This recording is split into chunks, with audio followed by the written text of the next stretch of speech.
How horrible is hand-digging the placenta? It's like uprooting a tree. It's 10 times more painful than giving birth.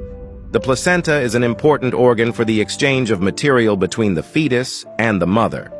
Inside the uterine cavity, it's like a separate life form. The placenta is said to be helping the fetus to develop. In reality, it's constantly draining the mother's nutrients.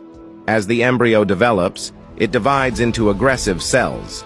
These cells destroy the connective tissue and blood vessels in the uterine wall. Soon after, the placenta grows into a large piece of flesh. That's covered with a large number of rhizome-like structures. It's like a plant's rhizome that digs deep into the uterine wall, and this is also known as placental implantation. In order for the fetus to develop well, the placenta will send more nutrients and blood from the mother to the placenta.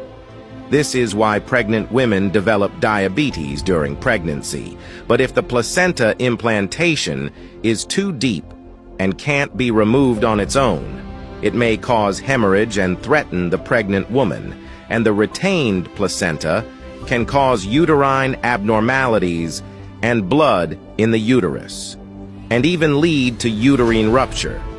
At this time, the doctor needs to dig out the placenta by hand. Hand excavation of the placenta is 10 times more painful than a normal delivery, because the blood vessels inside the placenta are directly connected to the mother's blood vessels. If you don't do it right, it can lead to postpartum hemorrhage. So digging up the placenta by hand is like uprooting a tree. It hurts even through the screen.